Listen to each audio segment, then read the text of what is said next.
کہتا ہے چونکہ آپ کے ابا جی کو ضیاء الحق صاحب نے پاکستان سے نکال دیا تھا اس لیے آپ پاکستان کے خلاف ہیں. بڑا ہی کوئی بے شرم آدمی ہے جو یہ میرے بارے میں ایسی تہمت لگائے گا. میرے ابا جی کو اس لیے ایگزائل کیا گیا تھا کیونکہ وہ آپ کی تعریف پڑھتا ہے نا. ہمیں بس میں نے کہا نا بہت ہی نااہل دو نسلیں گزری ہماری. بڑے کام کی دو نسلیں تھیں اس سے پہلے والی دو جنہوں نے ملک بھی بنا دیا تھا ہمارا. اور ایک اور مفروضہ کہ وہ کہتا ہے کہ فائد صاحب آپ پاکستان کے خلاف ہیں. بڑا ہی کوئی بے شرم آدمی ہے جو یہ میرے بارے میں ایسی تہمت لگائے گا. اسی آگے میں اور کچھ نہیں بولوں گا پاکستان کے خلاف. سو میں پاکستان کے لیے بھی اور ایون سعودی عرب کے لیے بھی جان دینے کے خلاف ہوں. میرے دین نے منع کیا ہے. جہاں صرف اللہ کے لیے دین کی. میں پاگل ہوں مرتے وقت میں کسی اور کے لیے جان دے دوں. یہ درخت اینٹ پتھر ہوا پتھر کیا ہوتا ہے بھائی. میں نے صرف میرا رب کے لیے جان دینی ہے. میں تو اپنے کسی صحابی کے لیے بھی جان نہیں دے سکتا. اور سمجھے اس بات کو. مرتے وقت نہ کنفیوز ہو جانا. مرنا صرف اللہ کے لیے ہے. یہ نہ ہو کہ سارا کچھ کرنے کے بعد حقارت ہو جائے. پاکستان کو زندگی دیتے ہیں, جان اللہ کو دیتے ہیں. جہاں پیدا ہوا کھا ہے ذمہ داری ادھر کی. پاکستانی میری ذمہ داری ہے. پاکستانی ہیں پاکستانی ذمہ داری ہے. اللہ تعالیٰ کے تو کہ نہیں ہے نا. مجھے ایسے تو نہیں یہاں پہ بھیجا گیا آسمان سے. جدھر جدھر اللہ لے جائے وہاں ذمہ داری آپ کی. ہماری ایک ہی نسل, ایک قوم, ایک ہی طرح کی زبان, ایک طرح کے مسائل ہیں ہمارے. اس لیے میں مودودی صاحب بولتا ہوں. نہیں تو میں خود مودودی صاحب کو سید قطب کے 8 سال بعد پہلی دفعہ پڑھا تھا. فی ظلال القرآن کے 8 سال بعد مجھے ریکمینڈ کیا گیا تھا کہ چل یار جس طرح تو جا رہا نا ادھر ادھر دیکھ نفسیات کس طریقے سے پروکلیوٹی بولتے ہیں. ان کی پروکلیوٹیز کیا ہے. مطلب تم لوگوں کی پروکلیوٹیز کیا ہے. عرب استاد تھا. تم لوگوں کی پروکلیوٹی کیا ہے مودودی سے پوچھو. کیونکہ میں بہت انفلوئنس تھا. کچھ عرب اسکالرس تھے, کچھ جن کو جو کہ سید قطب کے ساتھ ساتھ ظاہر پرانی بات ہے. یا پاکستان میں مجھے سائیکولوجیکل ڈسوننس کا ہر بندہ شکار ہوتا ہے. دوسرا مجھے ایک کوشچن اور بھی پوچھا جا رہا ہے. میں کوشچن کی لسٹ لکھ کے لایا ہوں. مجھے لسٹ پڑھا تھا تو یاد ہے کہ سر چونکہ آپ کے ابا جی کو ضیاء الحق صاحب نے پاکستان سے نکال دیا تھا, ضلع وطن کیا تھا, اس لیے آپ پاکستان کے خلاف ہیں. میں نے جملے کا جواب دے دیا. پاکستان کے خلاف بڑا ہی کوئی بہت نچلے سطح کا کچھ الزام لگایا آپ نے. بڑا الزام لگایا کہ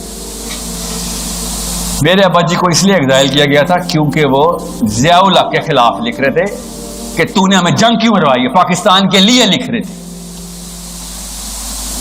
انہوں نے حسین علیہ السلام کا نام لکھ کے شعر لکھا تھا اس کے منہ پہ تھپڑ کی طرح کہ ہم 1 لاکھ تھے, ہم نے تو سر جھکا ڈالے.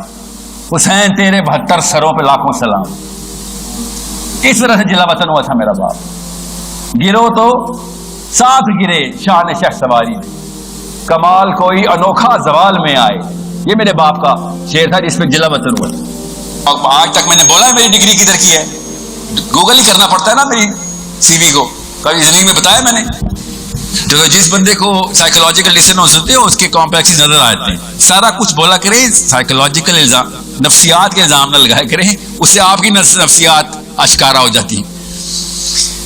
اور ڈاکٹر کو جا کے یہ تو نہ بتائے. میں یہ نہیں کر رہا ہوں میں نعوذ باللہ کہ میں ڈاکٹر ہوں اس کیس میں, مگر میں کبھی کسی ڈاکٹر کو جا کے میڈیکل سائنس کا تانا نہیں ماروں گا. میں کسی موچی کو ماروں گا یا کسی انجینئر کو مار دوں گا چلے. سو نفسیات کی تہمت نہ لگائیں, اور آپ کو نہیں سمجھ آئے گی کہ آپ اپنے آپ کو ننگا کریں ادھر. تیسرا ایک بڑا مسئلہ ہے جو اس وقت پاکستانی لڑکے کو بہت زیادہ ہو گیا ہے, کنفیوژن جو بہت زیادہ آئی ہوئی ہے کہ سر اگر اسلام نے اس وقت جو معاملات اسلام کے صحابہ اکرام نے آ کے لگانے تھے, کیونکہ بار بار آپ کہتے ہیں کہ ہمارے اس سینٹرل ڈیفینیشن آف اسلام پہ تو صحابی بھی فیل ہو جائے گا آگے. اس کا مطلب کیا ہے؟ اس کا مطلب یہ ہے کہ جب مفتوحوں کے اوپر کوئی اور قوانین, جب تابع ہو جائیں آپ مسلمان تابع ہو جائیں تو مسلمانوں کے اوپر قوانین کا خاص اطلاق ہوتا ہے کچھ. آپ فاتح والے قوانین مفتوح زمانے میں آ کے لگا دیں تو پھر تباہی تباہی ہے. غور سے سمجھیں اس بات کو. آپ کو آج تک قرآن پاک میں کوئی نعوذ باللہ مودبانہ آیت ملی ہے؟ سوچے میرا رب کائنات کا مالک التجائیں کرے گا. اور ہمارے سارے کے سارے علماء کرام التجائی موڈ میں کیوں آئے ہوئے ہیں؟ سوچیں ذرا کیوں. آج کل کی بات کر رہا ہوں. میں نے جب بھی اعلیٰ حضرت کا نام لیا نا تو دیوبندیوں کو مسئلہ ہو گیا ہے. میں نے جب بھی اشرف علی تھانوی صاحب کا نام لیا ہے تو بریلیوں کا مسئلہ ہو گیا. میں علماء کرام کا بغیر کلوں کے کلر کے اسی طریقے سے تکریم کرنے کا سب سے بڑا بینر لگاتا ہوں اور آپ کو بھی کہتا ہوں کبھی بھی اعلیٰ حضرت کے خلاف بات سن کے ان کی کتابیں نہ چھوڑ دینا. کبھی اشرف علی تھانوی صاحب کا نام کے خلاف بات سن کے ان کی 114 کتابیں نہ چھوڑ دینا. ٹھیک ہے. مودودی صاحب کو مردود کہیں لکھا ہوا دیکھو تو تفہیم القرآن بغیر پڑھے نہ کچھ مفروضہ لگا دینا. یہ باتیں پہلے دن سے میں بتا رہا ہوں آپ کو. جو یہ سمجھتا ہے نا کہ ساحل الدین مولویوں کے خلاف ہے, نہیں, میں مولویوں کے خلاف نہیں ہوں. میں ان 2 نمبروں کے خلاف ہوں کہ جو امن کے دور کے احکامات جنگ کے دور میں فٹ کرتے ہیں. مولانا اکرام سے کسی نے پوچھا, اس وقت طالبان پس رہے تھے, مولانا اکرام سے کسی نے کہا کہ کیا پاکستان میں اس وقت رہنا اور ان کا ہاتھ نہ بٹانا, جان نہ دینا ان کے لیے, مال نہ دینا ان کے لیے, نفاق ہے؟ سے جی ہاں نفاق ہے, اور یہ بات میں چونکہ پاکستان میں بیٹھے کر رہا ہوں تو میں اس وقت سب سے بڑا منافق ہوں. آپ کو خود بھی پتا ہے, آپ کے بھائی کو کوئی مار رہا ہو اور میں 3 گھر دور رہتا ہوں آپ سے, 3 گھر جان کے بولا ہے, ہم کسی دور والے گھر میں نہیں رہتے, مگر اب میں 3 گھر دور رہتا ہوں, آپ کو آواز آ رہی ہے آپ کے بھائی کو مار رہے, تو آپ میرے بارے میں کیا سوچیں گے میں نے کچھ نہ کیا تو؟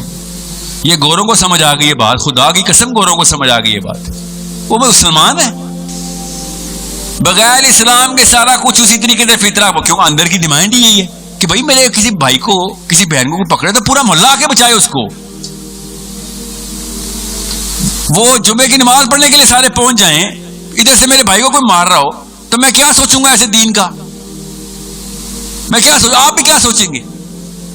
مسلمان کی ہر چیز کا دار مدار اللہ سبحانہ و تعالیٰ ہوتے ہیں. اگر اس نے اپنی جان دینی ہے, اس نے اپنا مال دینا ہے, ہر چیز, اگر کسی سے اس نے محبت نفرت جو بھی چیزیں ہوتی ہیں زندگی میں سراؤنڈڈ چل رہی ہوتی ہیں, ان سب کا جو central point of the attention ہوتا ہے وہ اللہ سبحانہ و تعالیٰ ہوتے ہیں. آپ کسی کو اپنی ذات کے لیے یا اپنی بائسنس کے لیے لائک یا ڈس لائک نہیں کر سکتے ہو.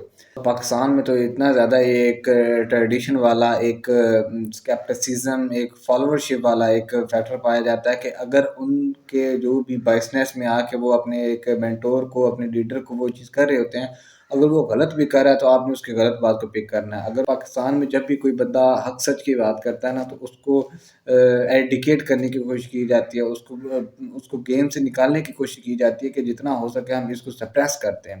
اس کی سب سے پرائم ایگزامپل عمران خان کے لے کہ جب انہوں نے تھوڑا بہت آؤٹ آف دا باکس جا کے کوئی چیز پرفارم کرنے کی کوشش کی ہے تو ان کو اسٹیبلشمنٹ کے ذریعے اور پولیٹیکل پارٹیز کے ذریعے وہ ایک اتنا زیادہ گری ہوئی ایگزامپل آپ الیکشنز کے لے لیں کہ پورے پاکستان, نہ صرف پاکستان بلکہ آل اوور دا ورلڈ میں وی آر نو کہ کون سی پارٹی آگے جا رہی تھی. اور یہ میں ڈیموکریسی کو کوئی پروموٹ نہیں کر رہا ہوں, بس جو پاکستانی سٹینڈرڈز ہیں ان کو میں بات کر رہا ہوں.